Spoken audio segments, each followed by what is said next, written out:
The information provided on Terminal Addiction Podcast is for educational and informational purposes only. It is not intended as a substitute for professional medical or mental health advice, diagnosis, or treatment. Always seek the advice of your physician, licensed therapist, or other qualified provider with any questions you might have regarding medical or mental health condition. Never disregard professional advice or delay seeking it because of something you heard on this podcast. The views and opinions expressed by the guests, the hosts, are their own, and they do not necessarily reflect those of any affiliated organization or institutions. While we strive to provide accurate and up-to-date information, we make no guarantee regarding the completeness, reliability, or applicability of the content discussed. Listening to this podcast does not establish provider-patient relationship. If you're experiencing a medical emergency or mental health crisis, please contact emergency services or crisis line immediately.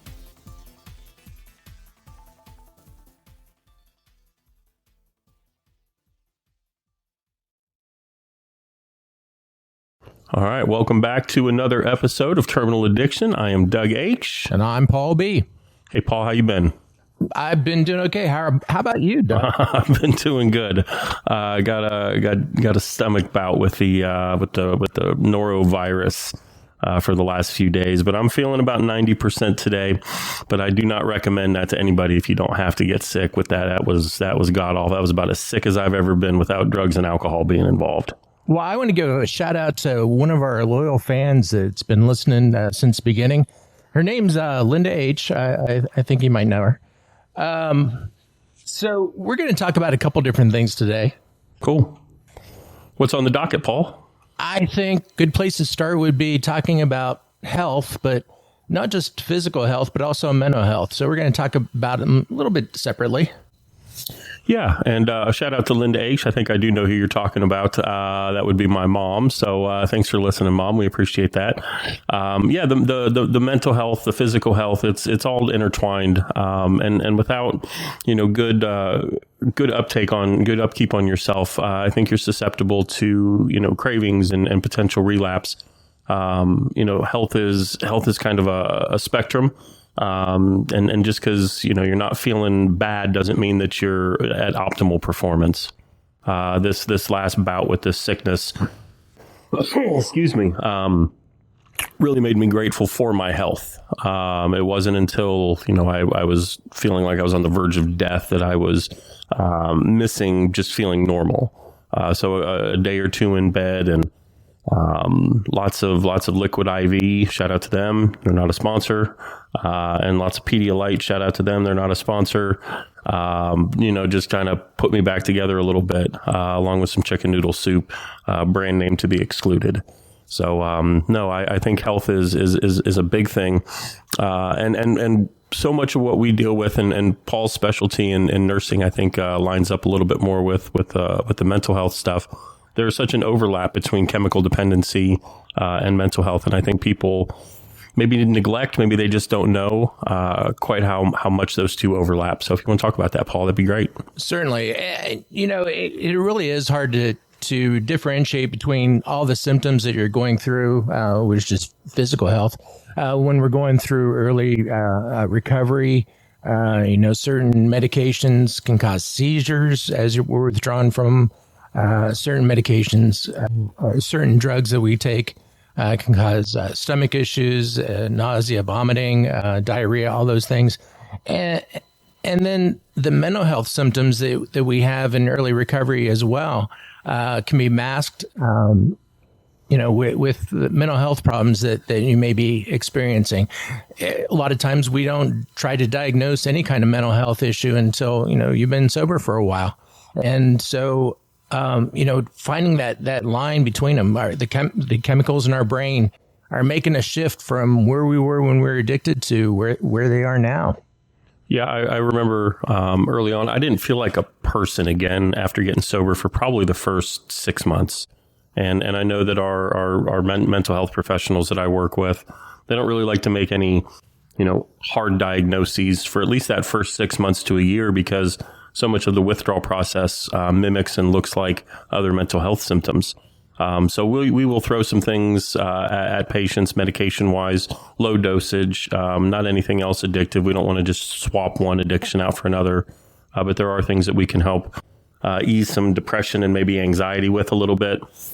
But so much of what we've been doing, we've just been putting poison in our bodies when we were drinking and using. And so that's just going to take time. Just time and abstinence are probably the two biggest allies, that and regular old H2O. Shout out to water. They're not a sponsor. Not a sponsor either, but we'd love to. If water wants to sponsor the show, we'd love that. But we just see so much turnover, and people don't feel good for that first 3-6 months, and that's to be expected. I think anybody that thinks that you quit drinking and quit using and everything's just magically going to get better, I think you're fooling yourself there. It's going to take a little while. It's going to take some time. It's going to take some commitment to not feeling great all the time. And I can tell you, it took probably 6 months for me to feel normal again. And then it probably took another 6 months for me to start really being able to understand what my body was trying to tell me. And one of the real big misunderstandings in healthcare is that just because a doctor wrote you a prescription for it, it's going to be helpful to you. A lot of doctors don't understand addiction well. Some of the medications that we see out there are very counter to what we try to achieve in sobriety. Whether we're talking about benzodiazepines like your Valium and Ativan and things like that, those can cause seizures just as much as getting off of alcohol. So we have to be careful with what types of medications we take. Taking that NyQuil because you can't sleep at night isn't a great idea. Again, look at trying to save your sobriety first. We can worry about all the other stuff later. You're going to lose some sleep. You're going to not feel great for a while. We were just talking earlier about, spotting that newly sober person and looking at them and going, man, I remember those days and I'm glad I'm not there anymore. Yeah, Paul and I were lucky enough, fortunate enough to have gone to a treatment center with a board certified addictionologist on the staff. And so he really understood. He had some other credentials as well, but he really understood addiction medicine and understood, the combination of things. And ultimately, time is your best ally. And I think for so many people, we addicts and alcoholics, we just get used to trying to mask any pain. And I think pain is something the body's trying to tell us, something the body's trying to teach us. Maybe we need to get up and move. Maybe we need to adjust our diet. Maybe we need to look at some of the people or places that we're spending time and adjust those things. So that's what the anxiety and maybe the depression and maybe the sore muscles and achy joints are really trying to tell us, is that it's time to make a change.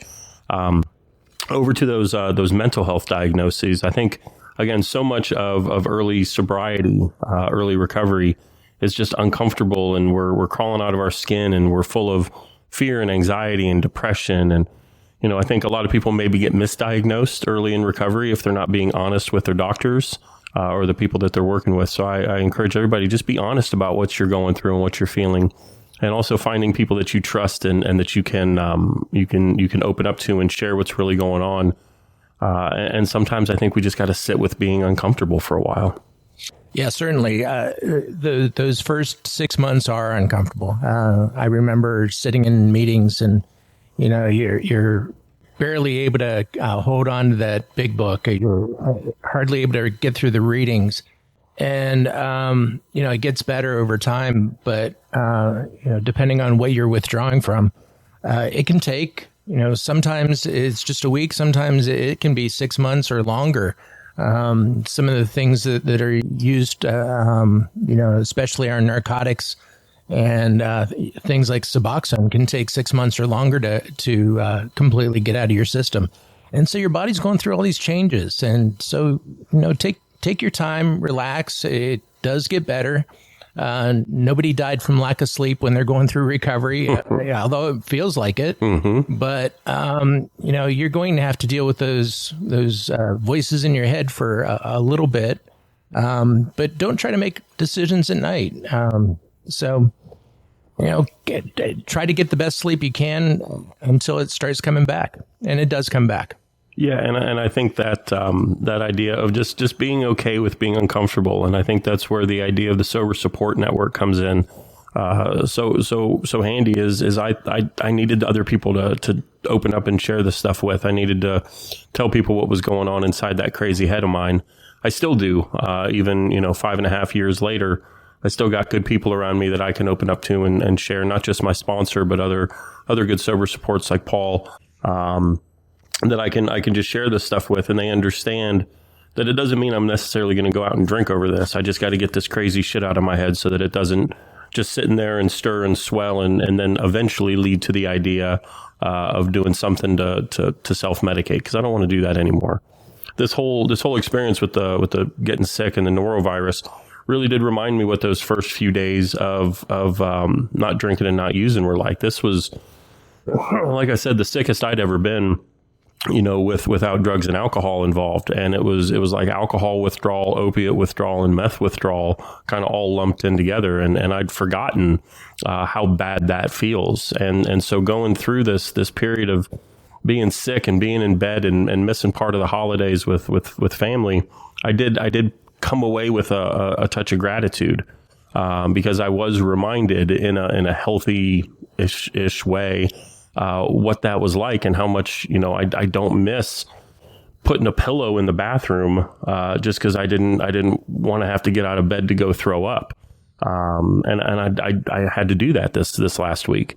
So I don't miss that. I don't pretend to forget it either. And this was a weird way to be reminded of where I was and where so many other people still are. And if anybody's struggling with that, we really hope that you can find a meeting, find some people, find a recovery center, find some treatment, reach out to people that that are sober and in recovery.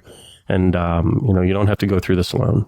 One of the things that I'm always grateful for, and I spend a lot of my time in my meetings talking about gratitude, and a topic that comes up over and over and over again in the 40 or so people that come to the meeting every Saturday morning, is that we always have that gratitude for that person who's here for the first time, or that person who's only got a week sobriety, because it reminds us of what it was like. I remember those early days of the cravings, and early on, I realized that one of the things that cures my cravings is talking about it. I can't have a craving and talk to somebody, confess to somebody that I feel that way at the same time. Those two things just don't go together. Once I start talking about that craving, the craving kind of goes away. It's all about getting that honesty that I'd lacked for so many years. Yeah, I never understood that, being recommended to just talk about it. I didn't think that something so simple, something so basic would have such profound impact on things like cravings and just getting that crazy stuff out of my head. Because, it's still there years later. And I talk to guys with 20, 30, 40 years, and they're still batshit crazy. And that makes me feel a little bit better. Because I know that that's just part of the human condition at that point. But I think it's also important we are pack animals. We're supposed to be in some sort of a community. We're supposed to be together, not just to avoid saber-toothed tigers, but I think also to avoid those monsters that live in our head. So I think it's so important to have those people that you trust, that you can open up and talk to. And I'm lucky enough to have, I can count the people that I hold in that regard on two hands or more. And I know some people, don't have that many people, but I think it's important to go out and find I know it sounds corny, but find your tribe, find your people, find the people that you connect with, that you can open up to, that you can be weird with, that you can be awkward with, that you can go do whatever it is that you enjoy doing with. But also just be able to sit down with somebody and have an honest conversation about how you're feeling and what's going on and the emotions that are going through. Because I think those kinds of things often get ignored, and we just get in such a habit of telling people we're fine. And the patients I work with, they know not to tell me that they're fine, because the acronym for FINE, F-I-N-E, stands for fucked up, insecure, neurotic, and emotional. And when I tell them what that means, they kind of look at me and go, yeah, that's pretty much how I'm feeling right now. I'm feeling a little fucked up, insecure, neurotic, and emotional. And so if somebody can just get past fine and tell me how they're really feeling, we can have a real conversation and try to get some of that out and try to diffuse that bomb in your head together.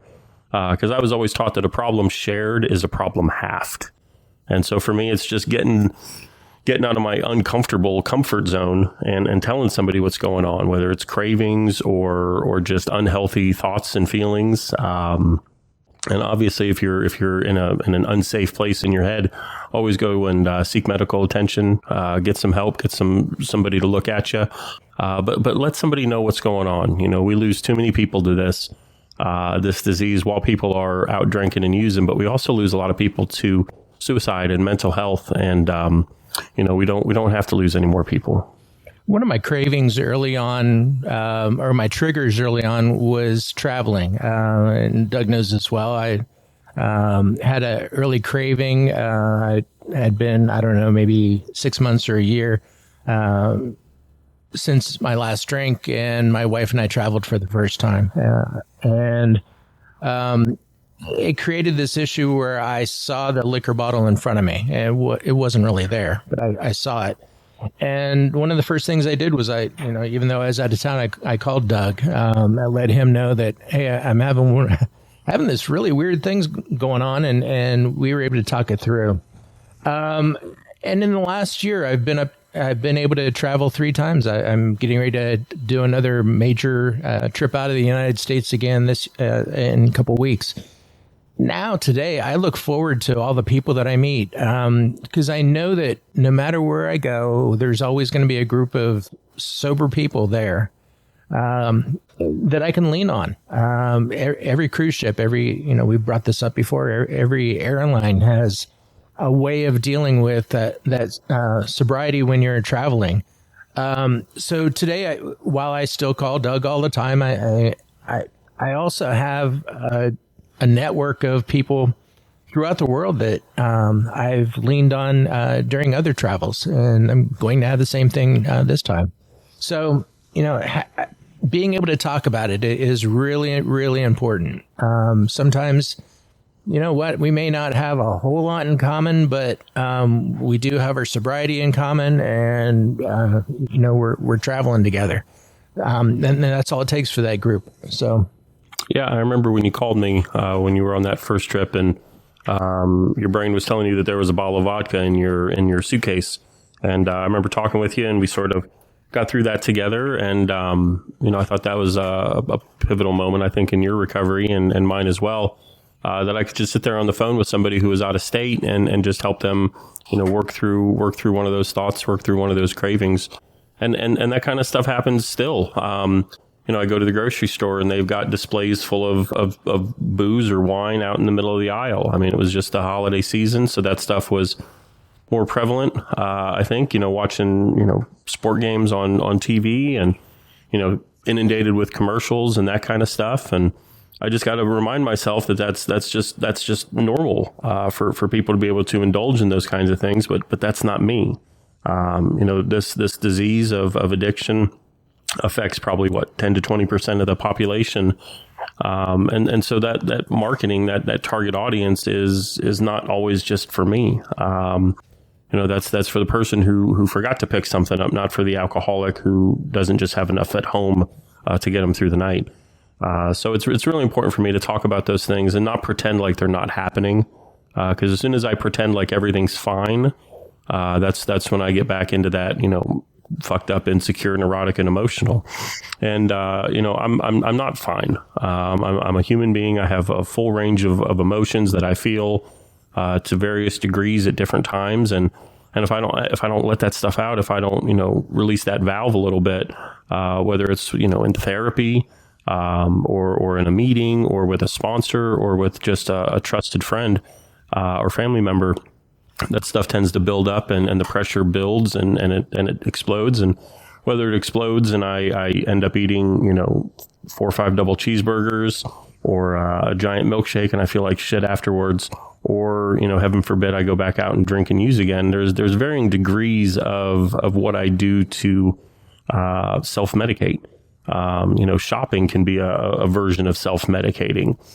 Working out too much can be a version of self-medicating. There's a whole lot of things that we can rationalize and justify as healthy behaviors because at least we're not drinking and using. But that doesn't necessarily mean that it's good for our soul, good for our sobriety, good for our recovery.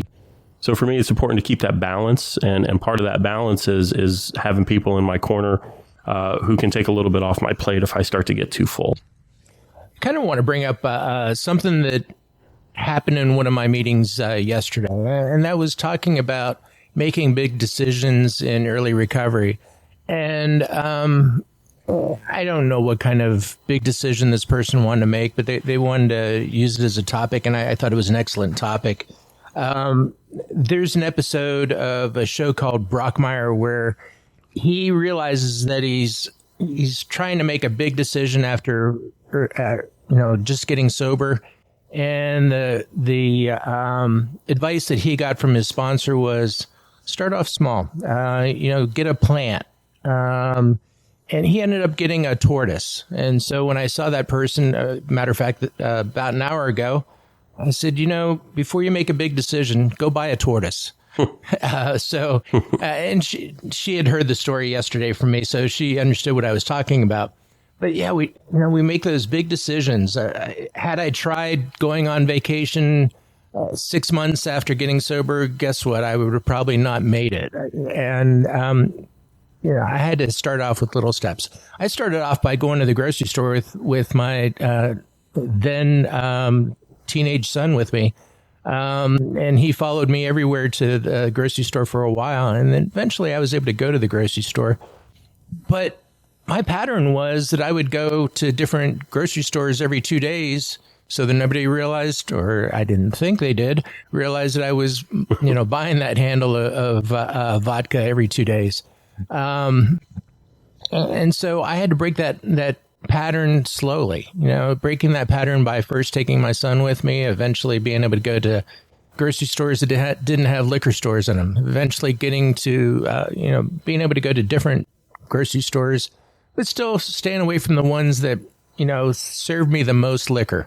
It was just those baby steps. In Hungarian, we use different word for steps for going forward and going up. I happen to be a dual citizen in Hungarian and in Hungary and United States. And in Hungarian, the word for steps that they use is the word going forward, where in the United States we think of steps as going upward. I like the steps going forward in that it doesn't imply that there's an end to them. It's something we keep going with over and over again. I like that, Paul. I appreciate you throwing that in there. And the idea of making those big changes. Yeah, I just think we should be careful in early sobriety, that first 6 months to a year, of making any major decisions by ourselves. If somebody is in an unhealthy or an abusive relationship, yes, probably need to get out of that. But making sure that you're just not pulling the ripcord and living in your car, because that might not be a much better option. But, before you sell your house, before you go back to school, before you get into or get out of any relationships, running those things by people, because, that first 6 months to a year, we're really flooded with all these emotions, and I don't know how I feel, and I don't know what's me, and I don't know what's my disease. And I have a real hard time crowbarring those two things apart sometimes. And again, that's where other people can really come in handy, is helping give some perspective and their experience on what they've done in the past. And so just being very careful about making any major decisions for the first, couple months. Anything beyond, do I want a chicken or do I want a hamburger for lunch? I was running by somebody because I didn't want to slip up because I understood what powerlessness meant, and I understood what unmanageability meant. And I had these people that were trying to help guide me in the right direction, and so I let them. And that's where the idea of tangible higher powers, I think, is a really important piece. Because I've got these people and facilities that are in my path that I think, whatever my higher power is, put them there. And it is up to me to let go of control and turn these things over and let these people help guide me so that I can make those better decisions and start with something small. I encourage the people I work with to not change more than about 20% of their life at a time.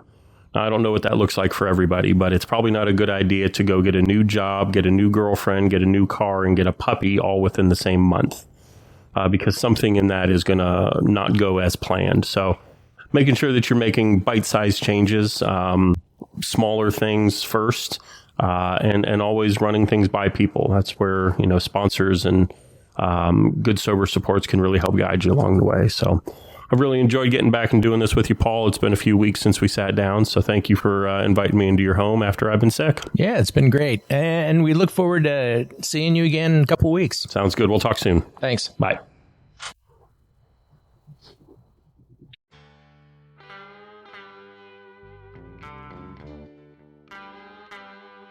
The views and opinions expressed in this podcast are those of the hosts and guests and do not necessarily reflect those of any affiliated organization.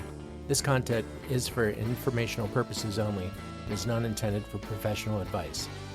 Thanks for listening. If you enjoyed today's episode, be sure to subscribe, leave a review, and share it with a friend. Until next time.